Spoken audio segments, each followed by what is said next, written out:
बिस्मिल्लाहिर्रहमानिर्रहीम। अस्सलामुअलैकुम नाज़रीन कराम, नई वीडियो में आपको खुश आमदीद कहते हैं।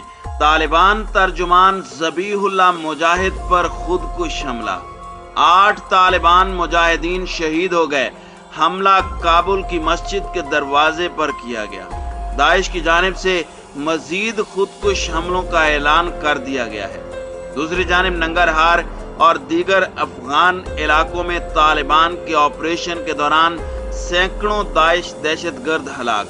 दाइश का अगला टारगेट मुल्ला अब्दुल गनी है। सूरत हाल इंतहाई मखदूश। इस वक्त ताज़ा तरीन सूरत हाल पर हम इस वीडियो में बात करेंगे। ताहम वीडियो की तफसील में जाने से पहले चैनल पर नए आने वाले दोस्तों से गुजारिश है कि हमारे चैनल को सब्सक्राइब कर लें, बेल आइकन पर क्लिक कर लें, ऑल नोटिफिकेशंस को ऑन कर लें ताकि हमारी नई आने वाली वीडियोस आपको बर वक्त मिल सकें। नाज़रीन कराम, तालिबान मुजाहिदीन ने मुल्क के नायब वजीर इत्तलाआत और अपने नायब तर्जुमान ज़बीहुल्लाह मुजाहिद को उनकी वालिदा की ताज़ियती तकरीब के दौरान खुदकुश हमले से निशाना बनाने की कोशिश नाकाम बना दी है। तालिबान के बदरी यूनिट की जानिब से काबुल की ईदगाह मस्जिद में दाखिले से रोके जाने पर बमबार ने खुद को वहीं धमाके से उड़ा दिया, जिसके नतीजे में सिक्योरिटी एहलकारों समेत 8 अफराद शहीद जबकि मुतअद्दिद जख्मी हुए हैं। जख्मियों में से मुतअद्दिद की हालत तशवीशनाक है, जिसकी वजह से अमवात में इजाफे का खदशा है। तफसीलात के मुताबिक काबुल की ईदगाह मस्जिद में मुनक्दा ज़बीहुल्लाह मुजाहिद की वालिदा की फातिहा खानी और ताज़ियती तकरीब पर खुदकुश हमले के दौरान सिक्योरिटी एहलकारों समेत 8 अफराद शहीद जबकि मुतअद्दिद जख्मी हुए हैं।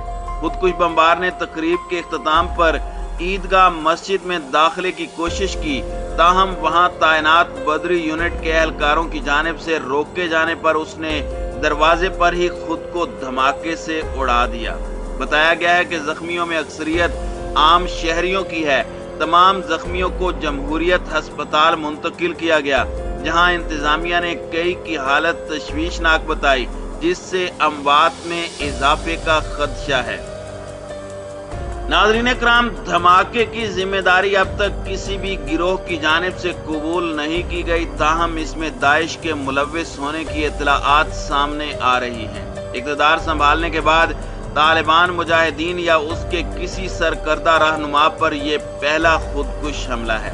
इससे कबल नामालूम शरपसंद जलालाबाद समेत मुख्तलिफ इलाकों में तालिबान को बारूदी सुरंगों और फायरिंग के वाक़यात में निशाना बना चुके हैं। तालिबान मुजाहिदीन ने गुज़श्ता रोज परवान में एक ऑपरेशन के दौरान दाइश का ठिकाना तबाह करते हुए उसके मुतअद्दिद कारिंदों को हलाक और गिरफ्तार किया था, जिसकी वजह से ज़बीहुल्लाह मुजाहिद पर मज़कूरा खुदकुश हमला दाइश का रद्द अमल हो सकता है।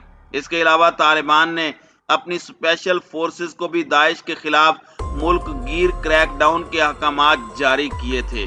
तालिबान इंतजामिया ने धमाके से मुतालिक अब तक कोई बयान जारी नहीं किया। नाज़रीन कराम, काबुल की ईदगाह मस्जिद में धमाके से वाज़े हो गया है कि अमारात इस्लामिया की हुकूमत के खिलाफ दहशतगर्द गिरोह मुतहर्रिक हो चुके हैं।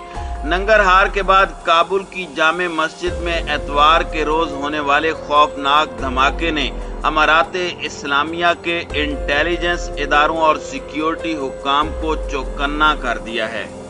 वाज़ेह रहे कि काबुल पर तालिबान के कंट्रोल के बाद दारुल हुकूमत में यह दूसरा बड़ा धमाका है। इससे कबल 26 अगस्त को काबुल के हवाई अड्डे पर उस वक्त खुदकुश हमला किया गया था जब गैर मुल्की अफवाज के इनखला की तकमील और आम शहरियों को अफगानिस्तान से मुंतकिल करने का ऑपरेशन जारी था। उस हमले में 13 अमरीकी फौजियों समेत 182 अफराद हलाक हुए थे। हवाई अड्डे पर होने वाले हमले की जिम्मेदारी दाइश ने कबूल की थी। एतवार को होने वाले हमले की जिम्मेदारी पीर की शब तक किसी भी गिरोह ने कबूल नहीं की।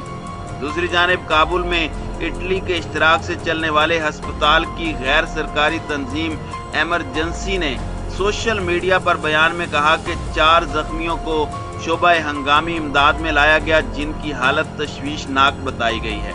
अमारात इस्लामिया के हुक्काम की जानिब से कहा गया है کہ وہ اس دھماکے کی تفتیش کر رہے ہیں کہ یہ کوئی خودکش دھماکہ تھا یا بم کو جامع مسجد کے دروازے پر پلانٹ کیا گیا تھا۔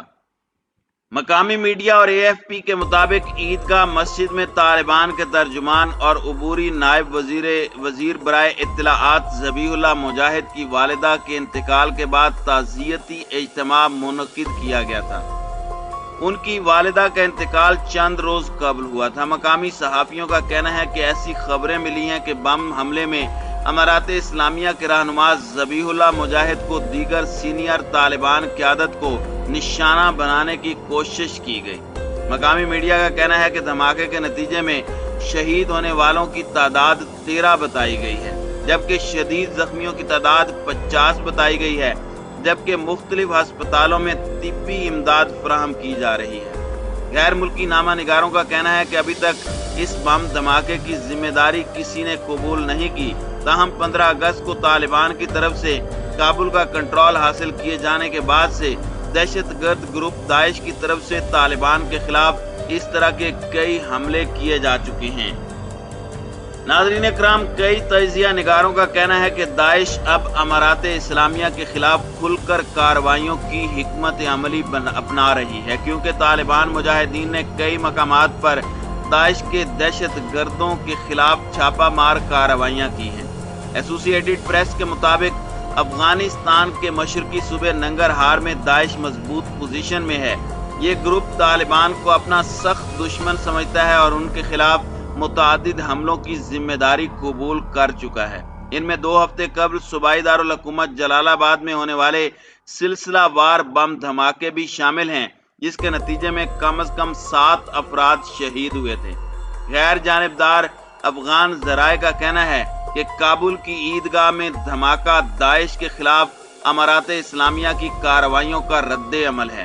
افغان صحافی احمد جان کا کہنا ہے کہ اگرچہ طالبان مجاہدین کے کنٹرول کے بعد کابل میں دھماکوں اور دہشت گرد حملوں میں خاصی کمی دیکھی گئی تھی، لیکن حالیہ ہفتوں میں داعش کی جانب سے اشارے دیے گئے ہیں کہ وہ اب اپنے قدم دارالحکومت کی جانب بڑھا رہی ہے۔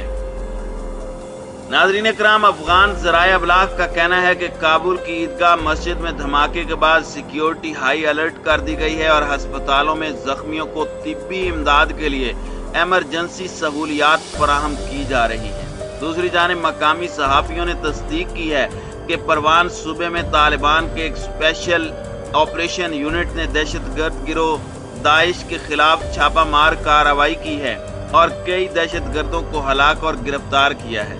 برطانوی جریدے ڈیلی میل آن لائن کی رپورٹ میں دعویٰ کیا گیا ہے کہ عیدگاہ مسجد کابل میں ہونے والے دھماکے کی ذمہ داری داعش خراسان نے قبول کر لی ہے، جو ماضی میں افغانستان میں کئی خوفناک حملے کر چکی ہے۔